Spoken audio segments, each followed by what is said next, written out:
नमो बुद्धाय दोस्तों। आपने मेरे पिछले वीडियो में देखा कि प्रज्ञा की आवश्यकता किस प्रकार है और प्रज्ञा विद्वान विद्वता यानी कि ज्ञान से किस प्रकार भिन्न है। दोस्तों, भगवान बुद्ध ने कहा व्यक्ति विद्वान हो या न हो, प्रज्ञाशील होना चाहिए। अब अभी उसी सिलसिले को मैं आगे बढ़ाते हुए उनका अगला जो प्रवचन है उसमें भगवान बुद्ध ने कहा है कि प्रज्ञा के साथ शील भी जरूरी है। और वो क्यों जरूरी है आप इस वीडियो में जानेंगे। दोस्तों, आपसे मेरी रिक्वेस्ट है कि वीडियो के अंत तक बने रहिए। वीडियो अच्छा लगे तो लाइक कीजिए, चैनल को सब्सक्राइब कीजिए और शेयर भी कीजिए। दोस्तों, आज के वीडियो को शुरू करते हैं। दोस्तों, भगवान बुद्ध कहते हैं सद्धम्म सिखाता है प्रज्ञा के साथ शील जरूरी है। धम्म तभी सद्धम्म है जब वह शिक्षा देता है कि प्रज्ञा पर्याप्त नहीं है, इसके साथ शील जरूरी है। धर्म तभी सद्धर्म कहला सकता है जब वह आपस में मैत्री भाव बढ़ाए, दुखों से मुक्ति और सुख शांति के जीवन के लिए प्रज्ञा जरूरी है, लेकिन शील ज्यादा जरूरी है। शील के बिना प्रज्ञा खतरनाक है। अकेली प्रज्ञा खतरनाक है, लेकिन शील ज्यादा जरूरी है। प्रज्ञा व्यक्ति के हाथ की दुधारी यानी कि दोनों ओर धार वाली तलवार है। शीलवान व्यक्ति के हाथ में होने पर वह खतरे से घिरे हुए व्यक्ति की रक्षा कर सकती है, लेकिन बिना शील के व्यक्ति के हाथ में होने पर वह किसी की हत्या भी कर सकती है।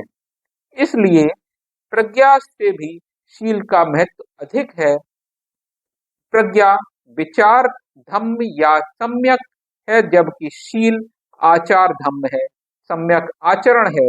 भगवान बुद्ध ने शील के 5 प्रमुख आधार सिद्धांत यानी कि मर्यादाएं तय की, जिनमें तथागत ने लोगों को पहली जीव हत्या से विरत रहने अर्थात दूर रहने, दूसरी चोरी से विरत रहने, तीसरी काम भोग संबंधी दुराचार से विरत रहने, चौथी झूठ बोलने से विरत रहने और पांचवी सुरा शराब आदि नशीली चीजों को ग्रहण करने से विरत रहने के लिए कहा है।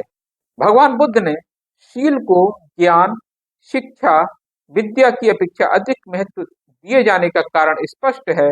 ज्ञान का उपयोग व्यक्ति के शील पर निर्भर करता है। शील के बिना शिक्षा, ज्ञान का कोई महत्व नहीं है। यही तथागत के कथन का सार है।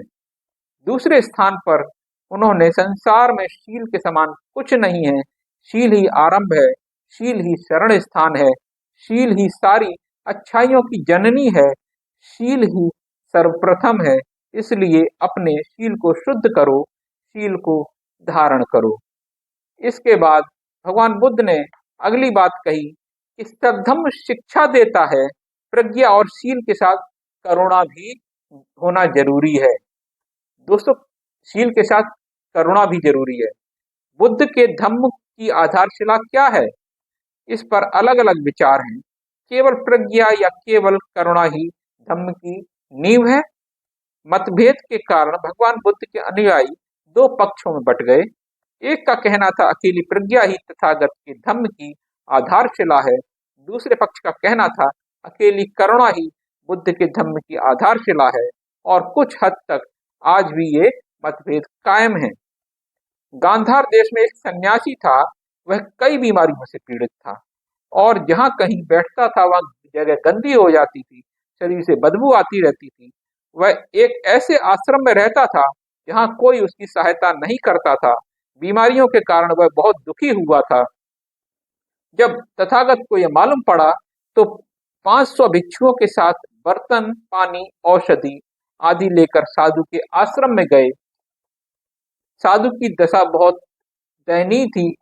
आसपास दुर्गंध फैली हुई थी। यह देखकर तथागत के साथ चले भिक्षुओं को भी उस साधु को देखकर घिन हो गई और उसकी सेवा के लिए तैयार नहीं हुए। लेकिन लोकनायक महाकारुणिक तथागत ने शुक्रदेव से पानी, वस्त्र, औषधि आदि मंगवाकर अपने हाथों से साधु के शरीर को धोया, जरूरी औषधि देकर उसके रोग का उपचार किया। उसी समय मानो धरती हिल गई और आसपास का सारा स्थान अलौकिक प्रकाश से भर गया। तब राजा, मंत्री, देवता, नागलोक आदि सभी वहां पहुंचे। उन्होंने तथागत की पूजा की। तथागत की वंदना के बाद सभी ने उससे पूछा कि इतना उच्च पद प्राप्त कर, महान होकर भी आपने इतना साधारण काम क्यों किया?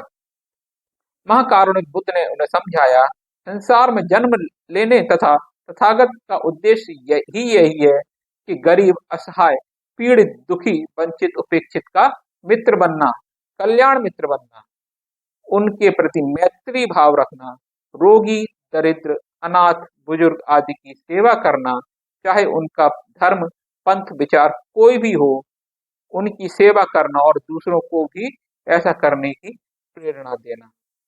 तो दोस्तों, आपने जाना कि प्रज्ञा तो जरूरी है, लेकिन प्रज्ञा बिना शील के वो दुधारी तलवार है, और बिना शील के उसका मिसयूज भी हो सकता है।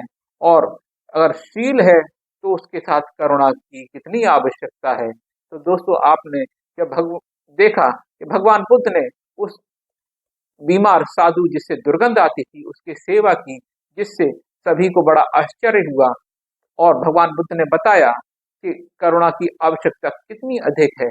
आपको दोस्तों वीडियो कैसा लगा, और अच्छा लगा हो तो इसको लाइक कीजिए, चैनल को सब्सक्राइब कीजिए, और मिलता हूं अगले वीडियो में। तब तक के लिए नमो बुद्धाय।